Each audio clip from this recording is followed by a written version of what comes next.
हिंदी की online classes में आप सभी विद्यार्थियों का एक बार फिर से स्वागत है। हम कक्षा 9 में माखनलाल चतुर्वेदी की एक कविता पढ़ रहे थे, कैदी और कोकिला।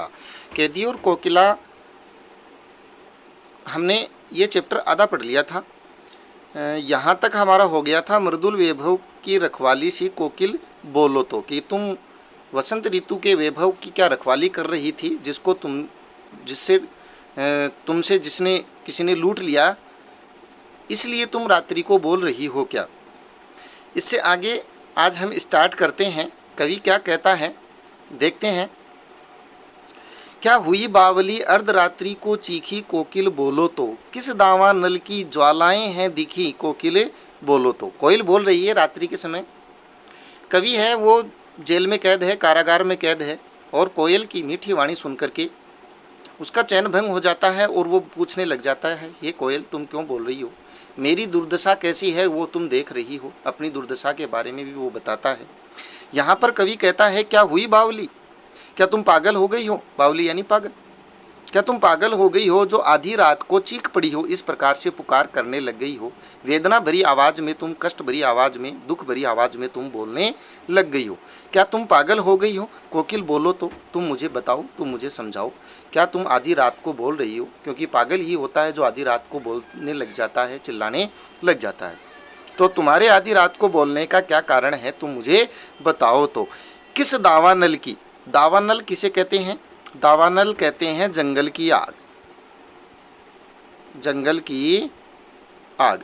क्या तुम्हें कोई जंगल की आग दिखाई दी गई है क्या, जंगल की आग की ज्वालाएं दिखाई दे गई हैं क्या, जिनको देख करके तुम भयभीत हो गई हो और बोलने लग गई हो। यहाँ जंगल की आग या दावानल को हम क्रांति की आग भी कह सकते हैं, जो पूरे देश में उस समय भड़की हुई थी। तो क्या है कोयल, तुम मुझे संदेशा देना चाहती हो कि पूरे देश में क्रांति की ज्वाला भड़क चुकी है और वो संदेश तुम मुझे देने आई हो। तो इसलिए तुम क्या जंगल की आग को देख करके बोलने लग गई हो, किस लिए तुम बोल रही है कोकिल, मुझे बताओ तो, क्या कारण है तुम्हारी इस समय बोलने का। आगे के पद में कवि अपने बारे में बता रहा है कि मेरी क्या दशा है।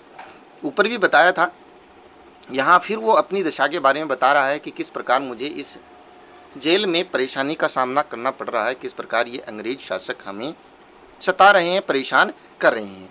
क्या देख न सकती जंजीरों का गहना, हथकड़ियां क्यों यह ब्रिटिश राज का गहना। कवि कोकिल से कहता है, कोयल से कहता है, क्या तुम मेरे शरीर पर पड़ी हुई इन जंजीरों को, बेड़ियों को देख नहीं पा रही हो।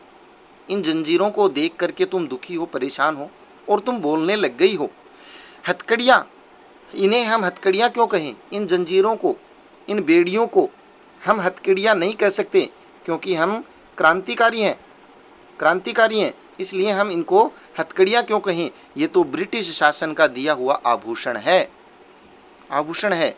ये ब्रिटिश राज ने हमें क्या दिया है, ब्रिटिश शासन ने हमें आभूषण पहनाया है, देश की आज़ादी के लिए काम करने के लिए, देश की आज़ादी के लिए क्रांति करने के लिए इन लोगों ने हमें आभूषण दिया है। तो हम इन्हें हथकड़ियां नहीं कहते, ये हमारे लिए क्या है, ब्रिटिश शासन द्वारा पहनाया गया आभूषण है। कोल्हू का चर्रकचू, यानी कि ऊपर वाले लाइनों में वो बता रहे हैं कि हमें ये बेड़ियों में जकड़ करके रखते हैं। कोल्हू का चर्रकचू, कोल्हू जानते हो आप,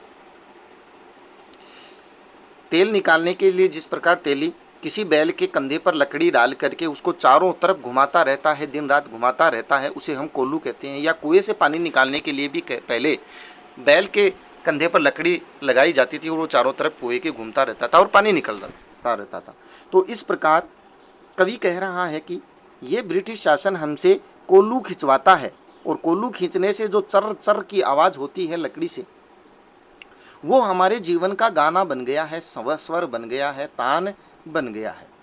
कोल्हू चलाते हैं हम इस जेल में, ये हमसे कठिन मेहनत करवाते हैं, और कोल्हू के चलाने से जो आवाज निकलता है वो हमारे जीवन का संगीत बन चुका है, हम कड़ी मेहनत करते हैं।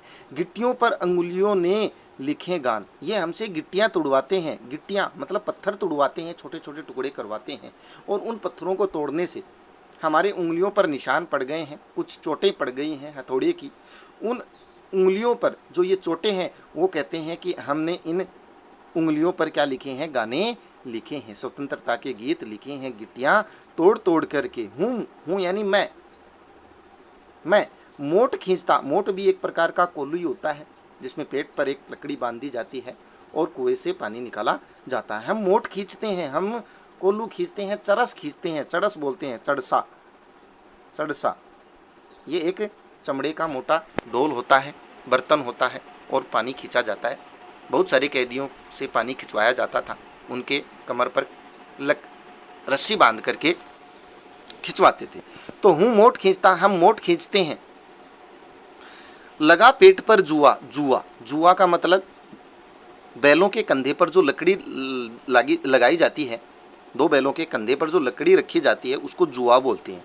जो बड़ी मात्रा वाला जुआ होता है वो एक प्रकार का खेल होता है, द्यूत की क्रीड़ा होती है जो महाभारत में खेली गई थी शकुनी के द्वारा। यहां पर जुआ का क्या अर्थ है? बैलों के कंधे की लकड़ी, बैलों के कंधे की लकड़ी। तो हम मोट खींचते हैं, हम कुएं से पानी निकालते हैं, चड़स खींचते हैं, हमारे पेट पर वो जुआ लगा हुआ है, वो लकड़ी लगी हुई है। हम मोट खींचते हुए, कुएं से पानी निकालते हुए ऐसा महसूस करते हैं जैसे खाली कर रहे हैं ब्रिटिश शासन की अकड़, अहंकार का कुआं। ब्रिटिश शासन जो अहंकार से भर गया है, ब्रिटिश शासन रूपी कुआं जो अहंकार से, घमंड से भर गया है, हम उस घमंड को तोड़ रहे हैं, कम कर रहे हैं। हम जब मोट खींचते हैं, कुएं से पानी निकालते हैं तो ऐसा लगता है जैसे हम ब्रिटिश शासन के अहंकार को समाप्त कर रहे हैं।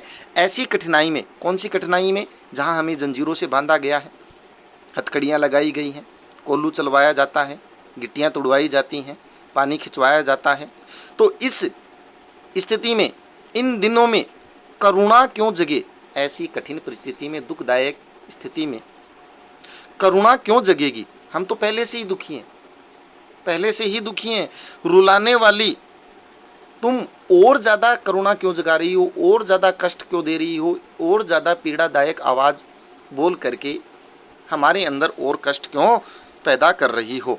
इसलिए रात में गजब डा रही आली कि दिन में तो हम इस कार्य में लगे रहते हैं, कष्ट प्राप्त करते रहते हैं, ठीक है, और रात में जब हमें थोड़ी शांति मिलती है तो तुम रात को ही उस करुणा को और भड़काने के लिए आ गई हो और ऐसा गजब ढाल रही हो सखी कि दिन में हम शायद करुणा में कम रहते हैं, कार्य करते रहते हैं, तो रात को हमारे अंदर करुणा जगाने के लिए, पीड़ा जगाने के लिए, दुख दर्द देने के लिए तुम रात को बोलने के लिए आई हो।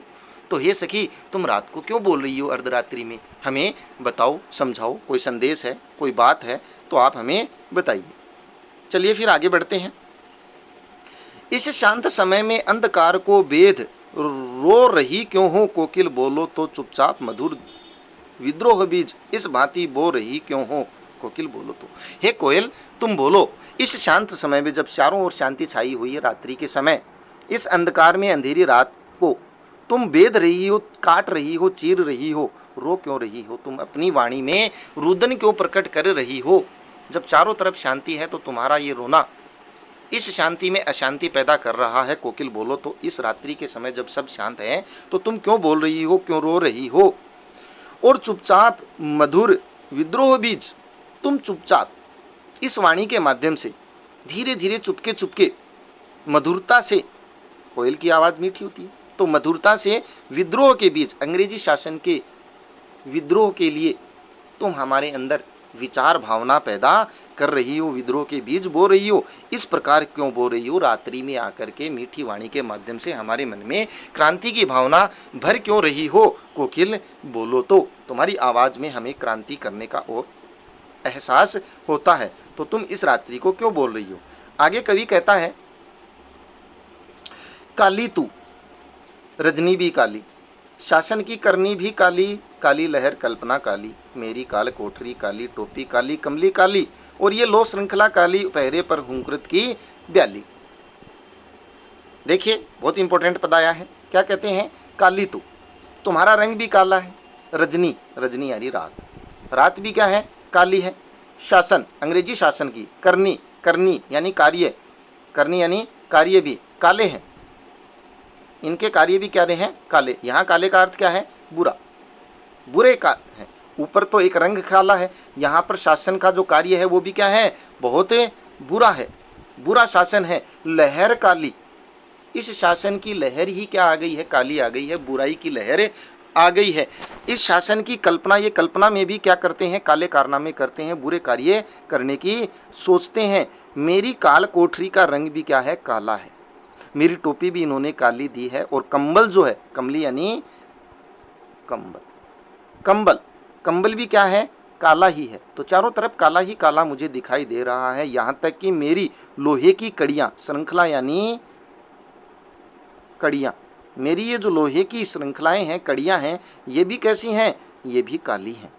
और पहरे की हुंकृति, ये जो लोग पहरा देते हैं, ये शासन के लोग, ये अधिकारी, ये सैनिक, ये ब्याली की तरह, ब्याली कहते हैं सर्पिणी,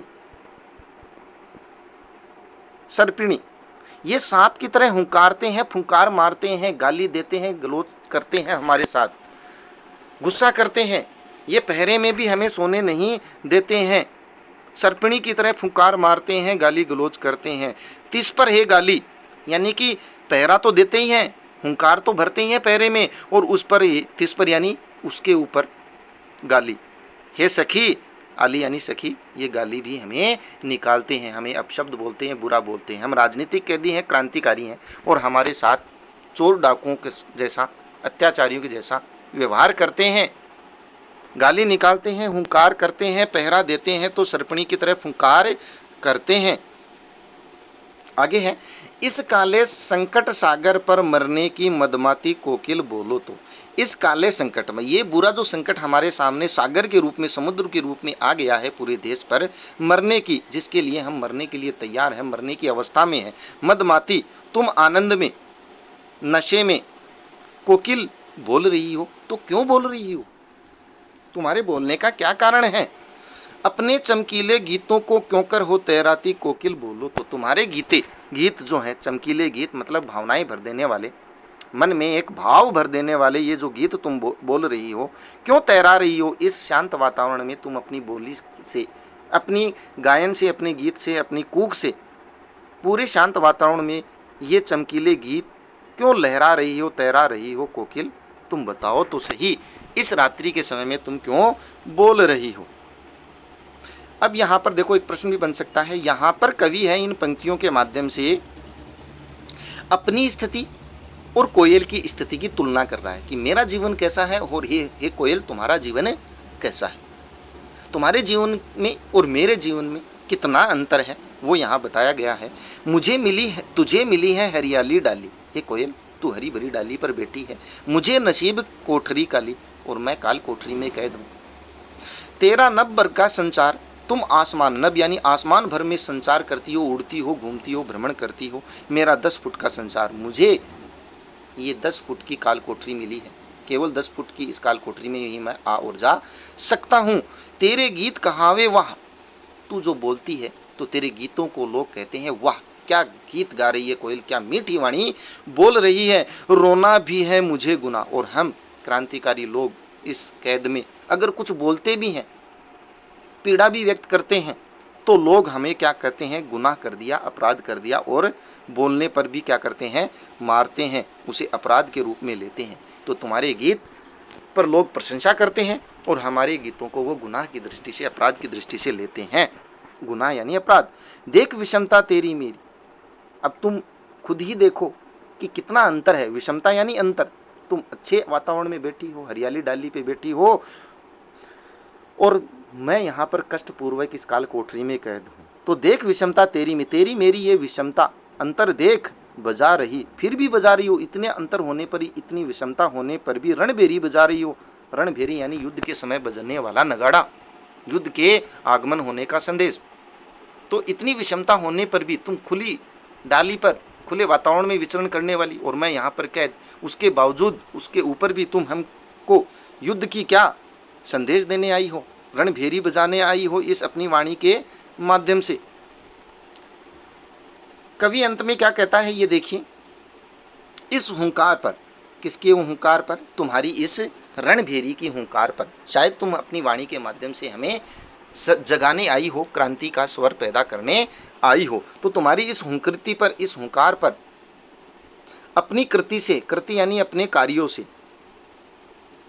और कहो क्या कर दूं, मैं और क्या कर दूं। हालांकि मैंने देश की आज़ादी के लिए बहुत कुछ किया है, जेल में कैद हूं अंग्रेजों से लड़ने के लिए, मैंने अपना जीवन लगा दिया है।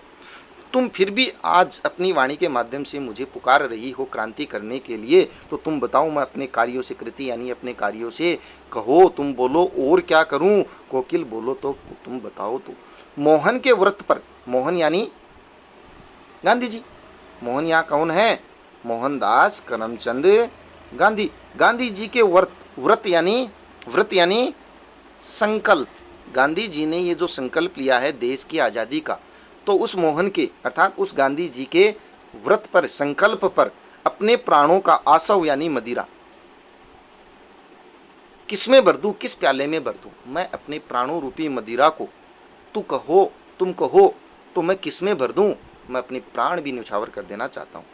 वो कहते हैं कि तेरी इस हुंकार पर अपने कार्यों से बोलो मैं और क्या करूं, वैसे तो मैं अपना जीवन न्यौछावर कर चुका हूं, जीवन देश की आजादी के लिए दे चुका हूं, लेकिन फिर भी गांधी जी ने जो ये संकल्प लिया है, गांधी जी ने ये जो व्रत लिया है, संदेश संकल्प लिया है, तो तुम बताओ क्या मैं अपने प्राणों रूपी मदिरा को किस में भर दूं, अपने प्राण है वो इस देश के लिए न्यौछावर कर देना चाहता हूं। कोकिल बोलो तो, कोकिल तुम मुझे बताओ तो कि मैं और क्या ऐसा कार्य करूं जिससे मोहनदास करमचंद गांधी जी का ये सपना पूरा हो सके, देश आजाद हो सके, तो तुम मुझे बताओ क्या संदेश लाई हो, क्या कहना चाहती हो।